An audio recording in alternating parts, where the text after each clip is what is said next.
Yo, what up? Hey, I'm sure you're driving, huh? You already know the deal. For all the viewers out there, if you want to catch Q, just drive around. He's probably in a car somewhere across the U.S. Hey, I just need to just figure out, what's on every road, on every interstate and every highway. I've just been casually exploring all of the interstates in my spare time. While Google's mapping, the Earth, Q is mentally mapping the Earth. Something like that. Something like that. What's the wave though? Yeah. What you got in motion? So you saw Samsung making some NFT announcements that basically their next smart TVs are going to have all these different NFT functionalities, like for your portfolio, all this other jazz. I was curious, like, do you think that our TVs could become like an NFT sales channel, like marketplaces? You could sign up for a free NFT art display that just rotates through a bunch of NFT art, and then there's like a QR code where you could just go and buy it if you like it or something. And I think that that's one way to look at it. So the way I understand the question is twofold, right? Like first, you're wondering like, are the TVs a display channel? Yes, I think everybody's in agreement with that. I just don't think it's that interesting of a display channel, but it is a display channel nonetheless. So then the second question that I'm hearing when you ask these questions is, what is the mechanism for building your collection through this new display mechanism? And is it on-screen QR codes on, Samsung TVs?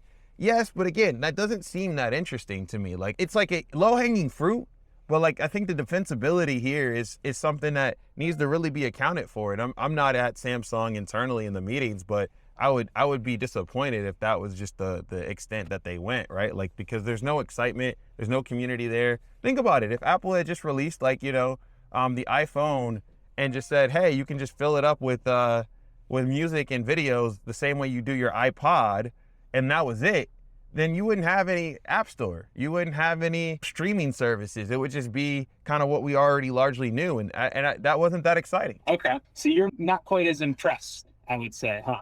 I mean, why would I be impressed by the ability to just, show an NFT on my TV? Like, it's like, you could do that right now. The people that really want to do that know how to do that. They can do that very easily, and it's not hard. The dopest thing here is if you can sync your wallet to some extent, but then now I've got another account. Is it a Web3 account? Probably not. The integrations here have to make sense, and it also has to be easy. There's so many new functionalities that have been added to my TV and TVs that I've bought throughout the years.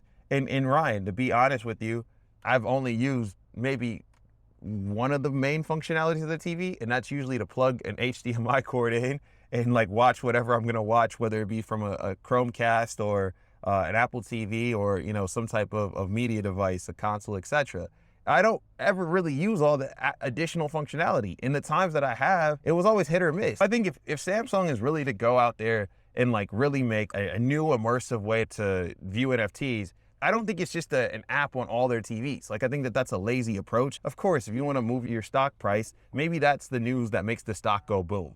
But if you want to actually like invigorate and excite the NFT enthusiast, then you probably want to go out and say like, hey, how can we make this special? And even if you said, hey, we have a crypto line of TVs where it's like, the Samsung Frame series, mixed with like, hardware wallets or, some way to integrate like a hot wallet, that would be pretty tight.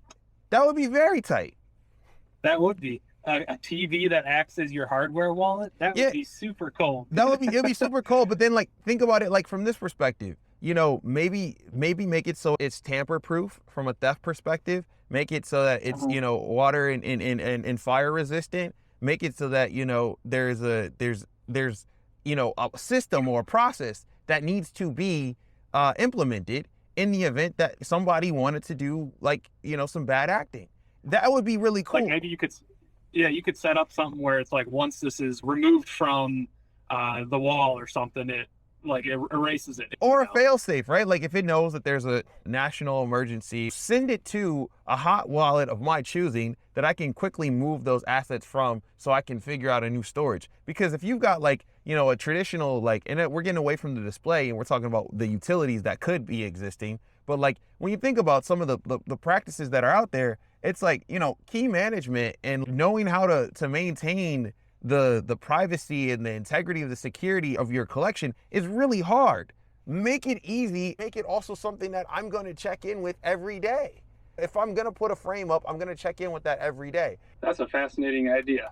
I, I, I'll be honest. When I called you, I wasn't expecting to have a conversation about, TVs becoming the new hardware flash drives.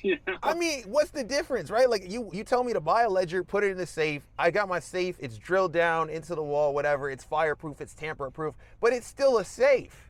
There's nothing sexy about a safe.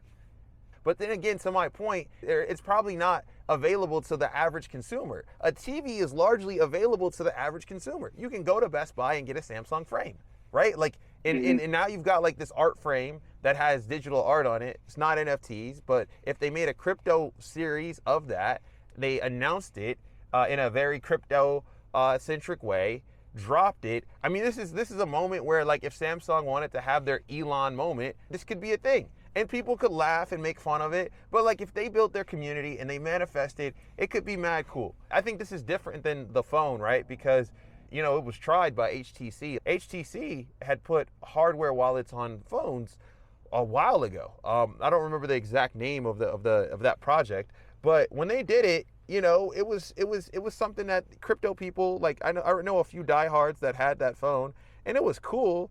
But they were missing the community element. It was called the HTC Exodus 1S, and they had the Exodus 1, and that was a blockchain phone. So that was HTC, and they did this in 2019. So this is before NFTs that really ran, or crypto it really became a big thing.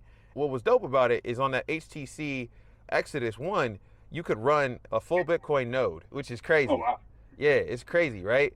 And so at the time, we're just trying to appeal to cryptocurrency enthusiasts. You could argue they were a little too early, right? If they were to do that same premise now, or like, kind of take some of the same plays there and said, like, here's how you can get into it, I think that there's a huge appetite for that stuff. And, Samsung, I applaud them for getting into NFTs, but please don't do it lazily. And please don't do this from the mindset of, hey, what can we do to make the stock go boom?